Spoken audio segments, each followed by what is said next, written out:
Now, for the third or fourth time, Mr. Livingston, perhaps I can get a response without interruption.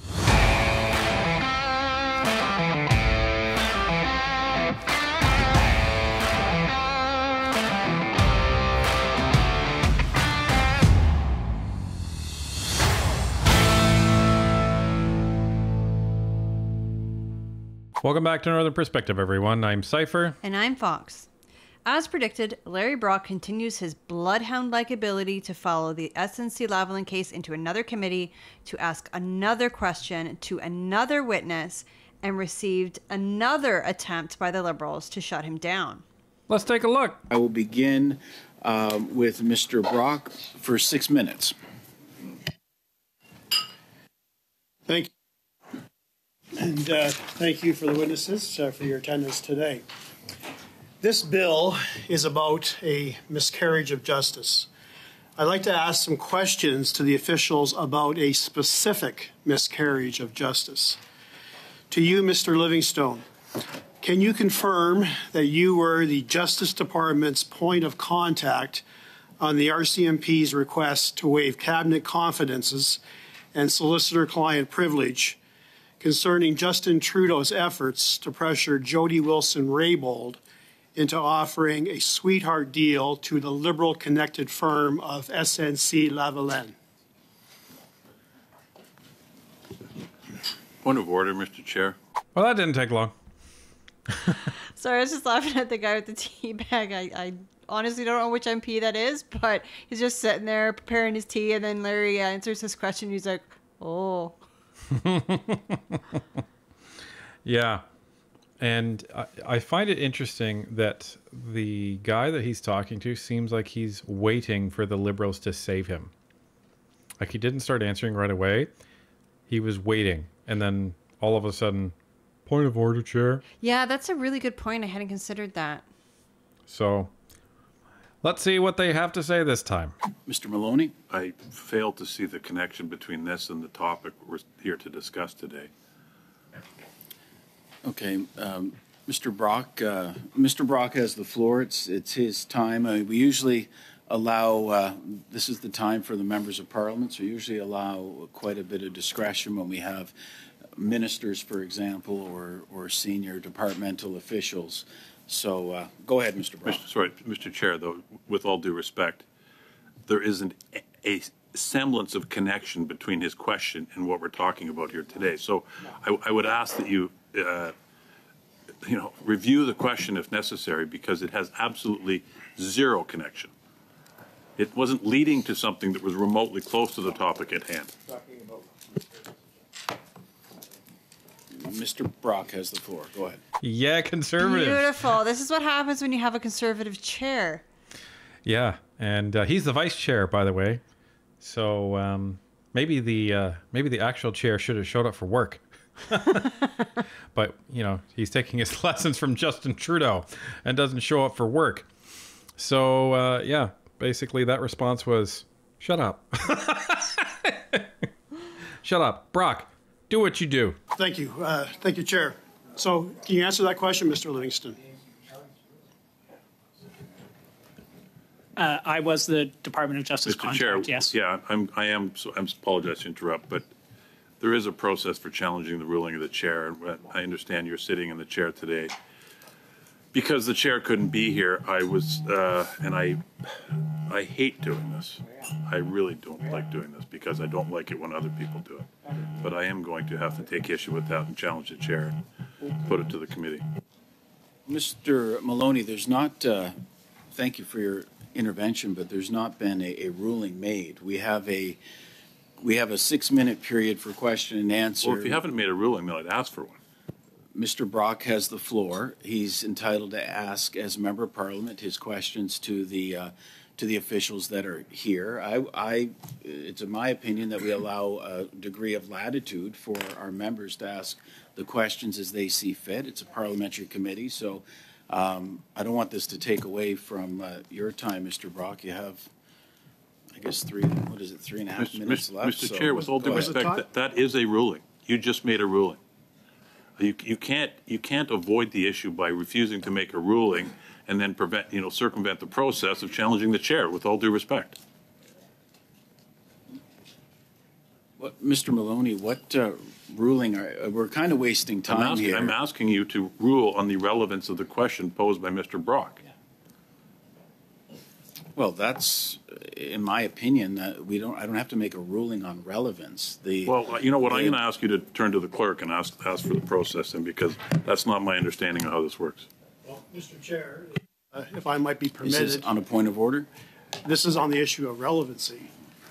If the chair wishes myself to justify the degree of relevancy, relevancy is a very subjective term. What is relevant to me is clearly not relevant to Mr. Maloney and the rest of the Liberal bench. This isn't a debate, with all due respect. The chair has to make a ruling, not based on what's Mr. going Maloney, on in Mr. Brock's mind. You've made your point. Mr. Brock is on the same point. How much time do I have remaining, Chair?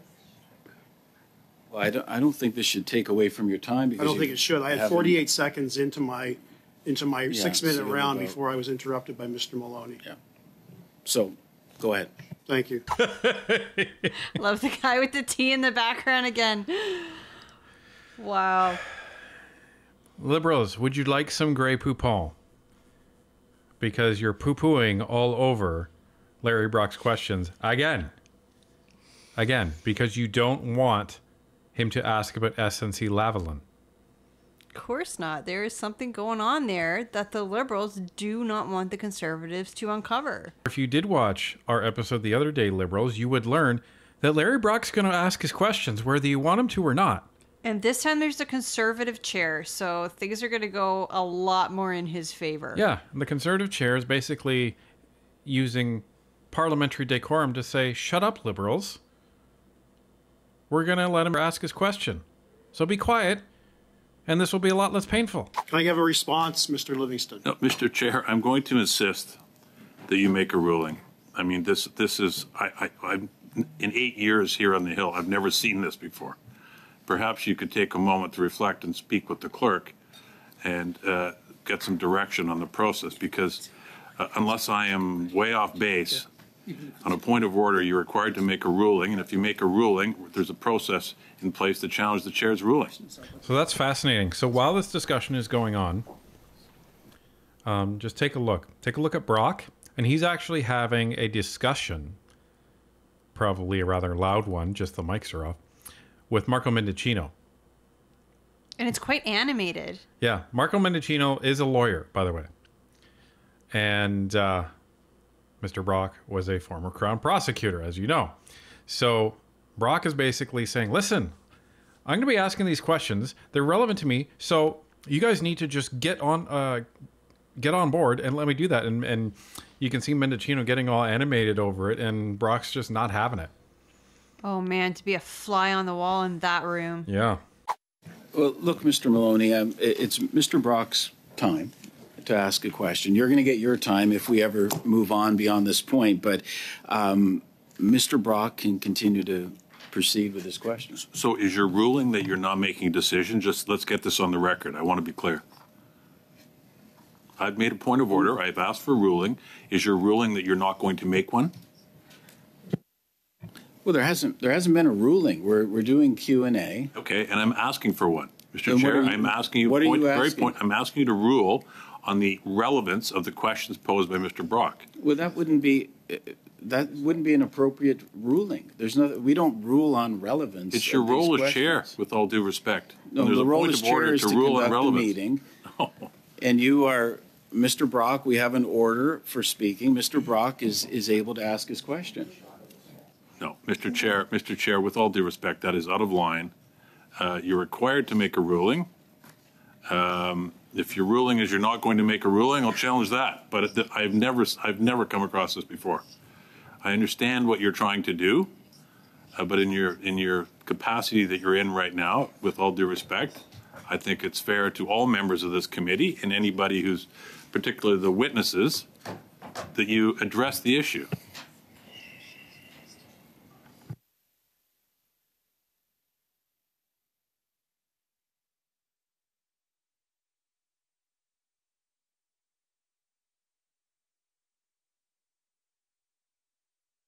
Yeah, Mr. Maloney, Mr. Brock can proceed with his questions. There's nothing to rule on. Mr. Brock can proceed with the question and answer. Mr. Housefather. I don't want to be, I think there's always a time and a place for questions, and it's reasonable to ask questions, Mr. Chair. But the agenda of the meeting was Bill C-40, an act to amend the criminal code to make consequential amendments to other acts and to repeal a regulation of miscarriage of justice reviews. In the normal course, when witnesses are invited here, they're invited to speak to the issue that is on the agenda of the meeting. Now, of course, there's always flexibility, but if somebody were invited here on a sports study and questions were posed to them on medical assistance in dying, I think it would be relevant to ask the question of relevance. Here, I fail to see the correlation or the relevance between that question and the subject in the meeting, and that's what I want to understand, Mr. Chair, what the relevance is. Liberals really don't want the answers to these questions. No, they don't want any of this stuff being read into the record. Nope. And furthermore, they're studying Bill C-40. So Bill C-40 is a bill to establish a new commission that handles miscarriages in justice. So what it wants to do is it wants to set up a new commission because miscarriages in justice currently go to the Minister of Justice. And this would, basically set up a new commission, and that's where these issues would be directed to, and it would grant them powers and processes and this sort of thing. The whole SNC Lavalin affair is a huge miscarriage of justice. Do these Liberals not realize that by asking questions about it and learning from what happened here, that it can help with this new committee, that it can help with future dealings of miscarriage of justice? I think the problem is they know exactly that it does. Oh, of course they do. Look, I appreciate your comment, Mr. Housefather. I tend to agree with you. But in this case, when we have a minister, when we have a senior officials, I would err on the side of allowing you, as members of Parliament, the ability to ask the questions as you see fit. We're having this discussion on a piece of justice legislation. Mr. Brock has the floor. I don't want any of this to take away from your time, Mr. Brock, because I think you were 40-some seconds in. Go ahead. I would say 5 minutes and 10 seconds. Now, for the third or fourth time, Mr. Livingston, perhaps I can get a response without interruption. I'm sorry, can you repeat the question, please? Absolutely. This bill is about miscarriages of justice. I'd like to ask some questions to the officials about a specific miscarriage of justice. Mr. Livingston, can you confirm that you were the Justice Department's point of contact on the RCMP's requests to waive cabinet confidences and solicitor-client privileges concerning Justin Trudeau's efforts to pressure Jody Wilson-Raybould into offering a sweetheart deal to the Liberal-connected firm SNC Lavalin? So, Mr. Chair, I'm assuming I'm not being asked to comment on the commentary, but in terms of being the point of contact, yes, I was. Were you the primary point of contact?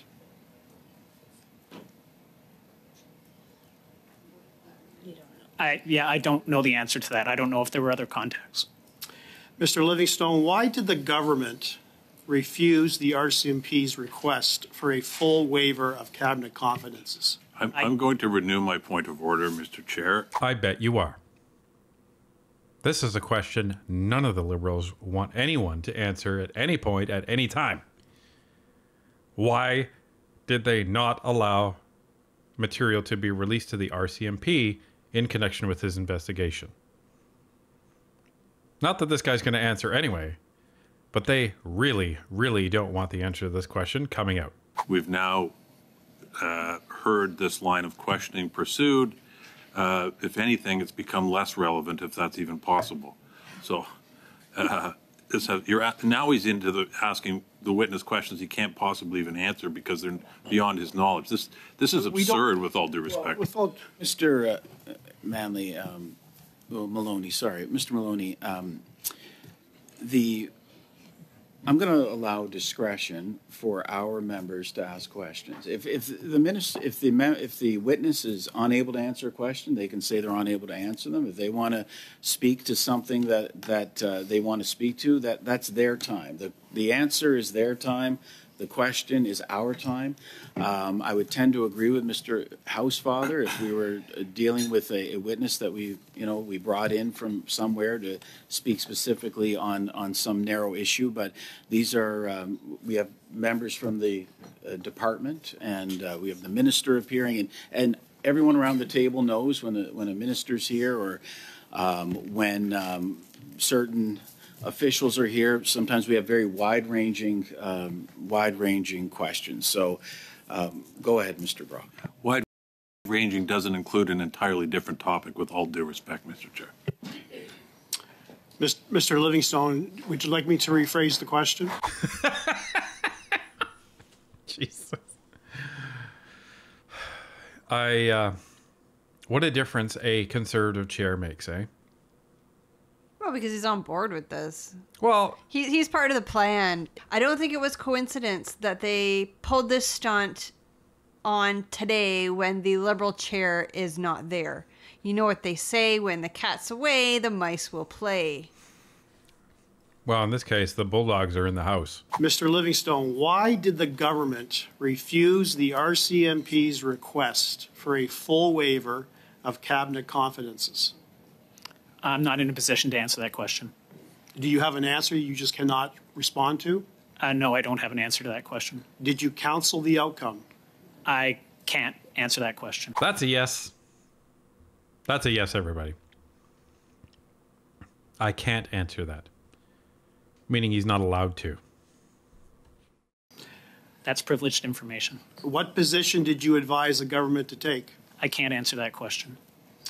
Mr. Livingstone, who ultimately, if you can't answer the question, is there any other individual who was providing instructions to the question I just put to you? I don't know the answer to that question. Were you part of a team that gave advice to the government with respect to that request from the RCMP? I can't speak to any advice that I provided. That wasn't the question. Were you part of a team of lawyers, of senior counsel, senior lawyers, who were tasked with the responsibility of advising the government on that position to take with respect to that request? Were you part of a team? I believe that's still an area of privilege. I can't answer that question. Mr. Livingstone, on July the 5th, 2019, you Monsieur le emailed... Président, point d'ordre. On a été convoqué. Mr. Chair, point of order. We were called here to talk about Bill C-40, and I can't see the relationship between the questions that are being asked and the notice of meeting that I received. We're going to have time to ask the questions they want. Mr. Brock's asking his question. He has 30 seconds left. Mais c'est pas mon point. Mon point, c'est que les questions qui sont posées. It's not my point. My point is that the questions that are being asked have absolutely no bearing on the subject of today's meeting.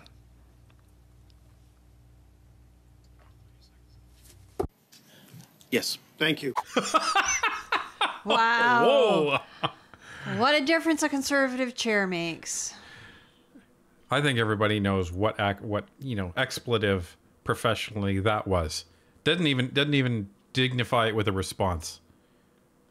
Well, Wow. you know, Brock has that full 5 or 6 minutes. I missed how much this round gets. 6 minutes. 6 minutes. He's got that full 6 minutes to ask what he wants, and if he wants, the first 5.5 minutes of lead-up questions, and then asks his question regarding this particular committee, that's fine. That's permitted. Yeah, it's his prerogative. It's up to him. And you know what? The Liberals might not like it, but that's how it is. And even if we take Anthony Housefather's metaphor there, you're not talking two different subjects here. You're talking miscarriage of justice, Bill C-40, and you're talking an example of a process of justice. So they're actually technically in the same wheelhouse, Mr. Housefather. They are not as far apart as you would like to make them seem. Mr. Livingstone, was Justin Trudeau ever interviewed by the RCMP? I have no knowledge of that. Mr. Chair, this is the only time the word C-40 has been mentioned is in a point of order, which just confirms how absurd this is, with all due respect. And, Mr. Maloney, your turn is up in about 6 seconds. So you can... Well, actually, it's not. But Yeah. Mr. Brock, you have. Your response to that question was? I have no knowledge. You have no knowledge. Was Justin Trudeau's Chief of Staff, Katie Telford, interviewed?